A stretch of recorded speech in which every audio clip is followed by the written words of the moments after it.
las palabras, particularmente la abogada, yo creo que todos queremos también escuchar y estar muy atentos también a lo que está pasando en términos concretos, digamos, con el proceso judicial. Ahora bien, yo creo que es importante, antes que nada, intentar desarrollar ciertas reflexiones, particularmente en torno a la cárcel, el presidio y el sistema judicial, particularmente en Wallmapu, ¿no? Toda vez que entendemos que la región de la Araucanía, como se denomina el día de hoy, tiene ciertas especificidades, digamos, para pensar justamente el sistema judicial, toda vez que la institución que se desarrolla particularmente posterior a la pacificación de la Araucanía se gesta, desde nuestro punto de vista, en términos coloniales. No me voy a arriesgar a hablar de Wallmapu, básicamente porque no tengo la información, no desconozco, digamos, el desarrollo histórico particular del territorio puelche, pero intuyo a partir de ciertas reflexiones de algunos historiadores, ¿no? Walter del Río, etcétera, que justamente el Estado se constituye de manera muy similar, ¿no? en estas regiones. Primero, digamos, eso es lo que voy a intentar llegar, ¿no? Pensar justamente la justicia, la constitución policial en la Araucanía de una forma específica y que se desarrolla históricamente posterior justamente a la ocupación. Antes que eso, se me incita, ¿no?, a reflexionar particularmente en torno al multiculturalismo, ¿no? De alguna manera, lo multicultural que sería como podríamos definir la constitución del Estado neoliberal, ¿no es cierto?, desde la dictadura hasta acá, ¿no?, tiene una cierta especificidad que no tuvo previamente, ¿no? Que tiene que ver con un proceso que algunos académicos, particularmente mexicanos, han definido como la etnofagia, ¿no? Esta capacidad que tiene el neoliberalismo de ya no utilizar las viejas tácticas liberales para constituir al otro, ¿no?, esta idea de civilización y barbarie, sino más bien mediante lógicas de apropiación, ¿no? Folclorizante, despolitizada, ¿no?, del otro, edificándola primero en una mercancía, ¿no?, multicultural, y al mismo tiempo en un sujeto posible de vender como imagen país, ¿no? De alguna manera esto se ha edificado, particularmente en el caso mapuche, ¿no es cierto?, de parte de los estados. Es muy elocuente que cada vez que habla, por ejemplo, el ministro de Relaciones Internacionales, lo hace bajo un marco casi multicultural, ¿no? Particularmente cuando había conflictos con Bolivia, ¿no? Dado que Bolivia resalta justamente a propósito de Evo una característica indígena, ¿no es cierto?, de cómo se conforma el Estado. Este ministro, ¿no es cierto?, lo hacía atrás con un chemamul o con una manta, ¿no es cierto?, como para graficar también esta condición indígena, ¿no?, supuesto, del Estado de Chile, que lo es, ¿no?, pero ellos lo hacen justamente en términos multiculturales. Ahora, la segunda patita del multiculturalismo tiene que ver con otra reflexión muy asentada también, que tiene que ver con esta idea de indio bueno e indio malo, ¿no? Es decir, el indio bueno yo lo puedo desarrollar mediante procesos etnofágicos, es decir, lo transformo en mercancía o imagen país, pero el indio malo utilizo las viejas prácticas coloniales, ¿no?, la represión, la criminalización, ¿no? Esta histórica forma de cómo se desarrolla el Estado de Chile, particularmente desde Portal en adelante, cuando él decía, bueno, garrote y zanahoria, ¿no? Es decir, te pego, al mismo tiempo como te puedo dar de alguna manera ciertos beneficios, digamos, menores. Ahora bien, esto en términos muy teóricos, el multiculturalismo, desde mi punto de vista, adquiere características particulares, ¿no?, según cada formación cultural, social, política y económica, ¿no? Es decir, en toda América Latina hay procesos etnofágicos, es decir, esta idea de consumir al otro para transformarlo simplemente en mercancía, pero cada una de estas formas adquiere una particularidad según las formaciones nacionales, ¿no? Por ejemplo, en el caso de la apropiación identitaria cultural, en el caso de Chile, está muy tramado con fórmulas de la nación mestiza laboral la primera mitad del siglo XX, que incluso están profundamente graficadas, incluso en el monumento de la Araucanía, que yo creo que sintetiza justamente todo esto. El monumento de la Araucanía se edifica en 1989, el último gesto, ¿no es cierto?, de Augusto Pinochet en la región, y grafica justamente el ideario mestizo, ¿no es cierto?, con lo que se quiere edificar la región. Y seguramente conocen el monumento, ¿no?, el hombre blanco, ¿no es cierto?, tirando semilla a la tierra, es decir, el cuerpo que sintetiza, digamos, el progreso, mientras que el indio es mágico, ¿no es cierto?, una machi arriba, espiritual, o es violento, en actitud justamente aguerrida. Y esto, particularmente pensando en el Estado, en la conformación del Estado, que es lo que nos preocupa el día de hoy, pienso que el Estado de la Araucanía se construye no desde Santiago, que yo creo que es el primer mito que hay que sacar, ¿no?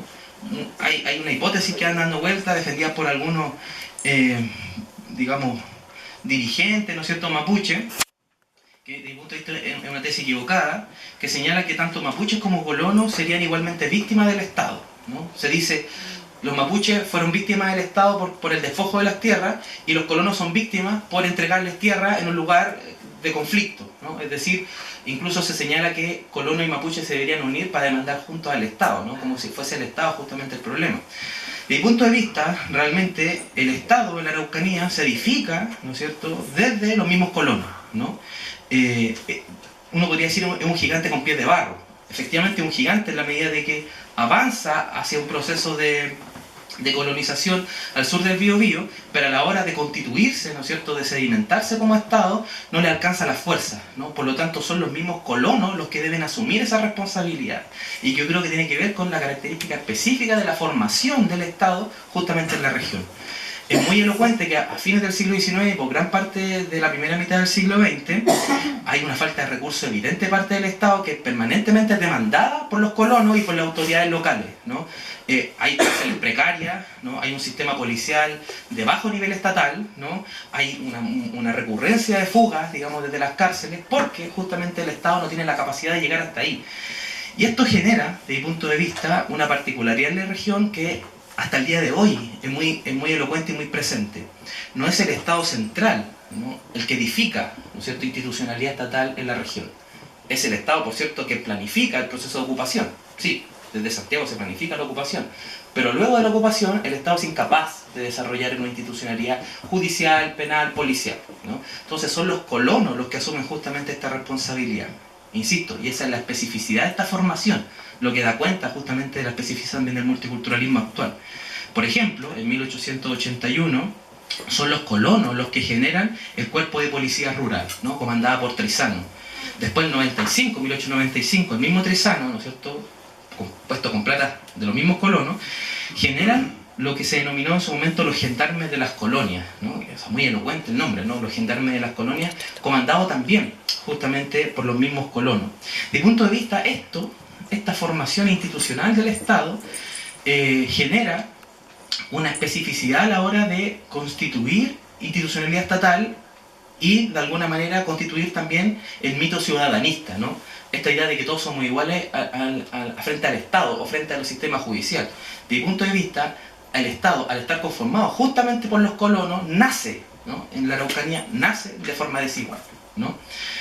Voy a leer algunos extractos de tres, ¿no?, de tres fuentes, digamos, que dan cuenta un poco de esto. Primero, Gustavo Bernioli, ¿no?, que es un viajero, ¿no es cierto?, que estuvo 10 años en la Araucanía, ¿no?, tiene un libro muy interesante que relata justamente su experiencia. Él decía, por ejemplo, teniendo como base esta hipótesis, ¿no?, esta hipótesis de decir, son los colonos los que construyen justamente institucionalidad, incluso policial. Bernioli dice, la policía de estos tiempos, pacos, como se les llamaba, ya se les conocía como pacos, eran una docena de seres andrajosos, ¿no?, sin uniforme, solamente reconocible por su aire insolente y un kipi blanco. Su armamento consistía en un yatagán y en un sable de caballería. Su sueldo era apenas de 17 pesos, ¿no?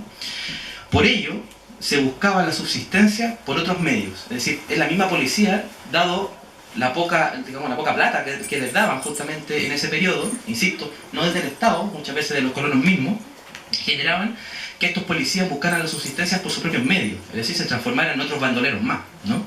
Cuando un policía ingenuo, ¿no?, dice Bernioli, quería impedir que los caballeros de Francachela cometieran abusos, es decir, la aristocracia, la oligarquía, los colonos de la zona cometieran abusos, primero era golpeado el policía, ¿no?, y enseguida era llevado al puesto de policía donde el sargento le ponía en el cepo por haberse metido en asuntos que no le incumbían, ¿no? Es decir, una institucionalidad que aparentemente debe ser protectora, ¿no?, de la justicia, ¿no?, de los derechos, en el mito ciudadanista, ¿no?, que todos somos iguales, cuando intentaba el policía meterse en un asunto particularmente de los colonos, el policía era golpeado, ¿no es cierto?, por los mismos colonos, y luego era llevado a los cuarteles de policía, donde el sargento, su superior, al mismo tiempo lo aprendía, ¿no? Es que justamente el sistema judicial, particularmente en este caso el sistema policial, ¿no es cierto?, de la Araucanía, al estar constituido desde los mismos colonos, era imposible constituirse, ¿no es cierto?, como, por lo tanto, un sistema igualitario, ciudadano, ¿no es cierto? Ya comenzaba, Berniori ya, esto lo dice en 1880, 1890, ya daba cuenta de una institucionalidad que se constituía en términos coloniales y profundamente raciales, ¿no? Por ejemplo, el periódico El Demócrata, en 1904, hacía una reflexión muy similar con esta, ¿no? Es decir, un policía que no le decía nada, digamos, a un aristócrata, digamos, que estaba haciendo desmanes en un pueblo, mientras que, dicen ellos, a un hijo de la clase trabajadora, ¿no es cierto?, a un plebeyo, ¿no es cierto?, rápidamente se le condenaba. Desde mi punto de vista, esta dimensión, que surge a principios del siglo XX, a fines del siglo XIX, de alguna manera es el sedimento cultural que hasta el día de hoy, ¿no es cierto?, atraviesa, ¿no?, atraviesa el sistema judicial y policial en la Araucanía, ¿no? Es que la constitución colonial de la región, de la institucionalidad, ¿no es cierto?, del Estado en términos coloniales, edificó una forma particular de establecer la institucionalidad del Estado. Hoy ya estaba leyendo una noticia en El Desconcierto en donde hablaban de la patrulla Lautaro, ¿no? Una patrulla que estaba compuesta en la dictadura, ¿no?, por policías y militares que se encargaban de reprimir, incluso por fuera de la institucionalidad del Estado, ¿no?, por los aparatos de inteligencia, ¿no es cierto?, digamos, del Estado, de la dictadura, desarrollaban persecuciones a mapuche en particular, incluso muchas veces sin militancia, y derechamente lo asesinaban, ¿no? Es decir, es una institucionalidad casi paralela, ¿no? Los colonos logran construir una institucionalidad paraestatal, pero al mismo tiempo filtrándose en el mismo Estado y constituyendo de alguna manera una lógica particular de constituir justicia en la región.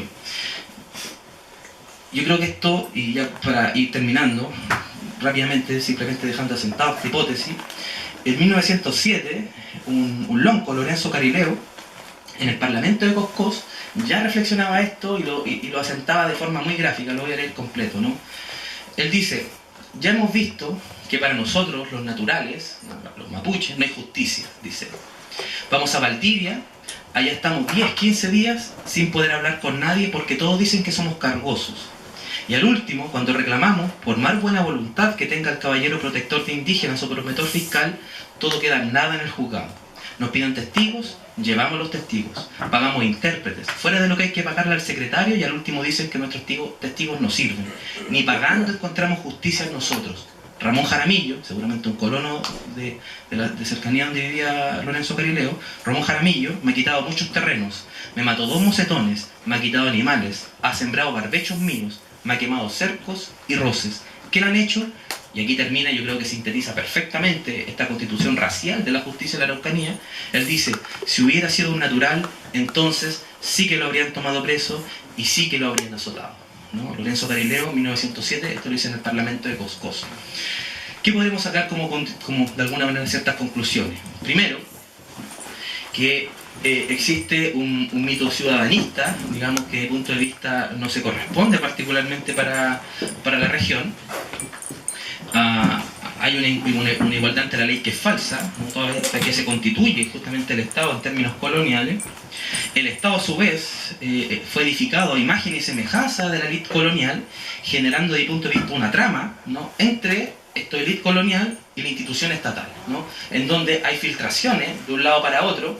Es cosa de ver el caso, por ejemplo, de la Machi Francisca Linconao, en donde un abogado, ¿no es cierto?, que es primero defensor del colono, que demanda a la Machi Francisca Linconao, termina siendo el mismo abogado que después le presenta la demanda a favor de Nolu Singer Macay, ¿no? Es decir, hay una trama interna. El hermano resulta después ser un personero de la CONADI, ¿no? Es decir, logran filtrarse estos colonos por toda la institucionalidad del Estado y finalmente logran constituirse ellos, ¿no?, en parte de la justicia, justamente en la región.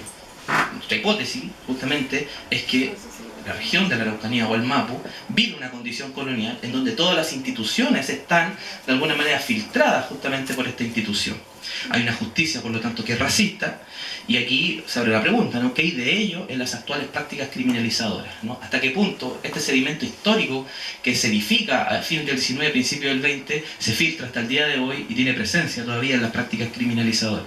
Y aún más, la siguiente pregunta que nos podemos hacer, ¿hasta qué punto en la condición ahora binacional que está tomando justamente los procesos de criminalización se filtra también este elemento? ¿Hasta qué punto los poderes locales, ¿no?, tienen muchísima fuerza a la hora de dirimir procesos judiciales? Y ahora sí, con esto termino. Es muy elocuente que antes que el día anterior que le dieran la autorización al Machi, ¿no es cierto?, Celestino Córdoba, haya salido los Luxinger, ¿no?, el día anterior diciendo: nosotros le damos la venia para que salga, ¿no? Nosotros le damos la autorización para que salga, y al siguiente día efectivamente sale un fallo y sí, lo dejamos, lo autorizamos, ¿no? Es decir, insisto, la institucionalidad del Estado, el sistema judicial, los poderes policiales están íntimamente vinculados con la lógica de los colonos, y esto no es una historia nueva, sino que se sedimenta en la larga historia justamente de la Araucanía desde la ocupación y colonización del territorio mapuche en la segunda mitad del siglo XIX. Eso quiere decir. Muchas gracias.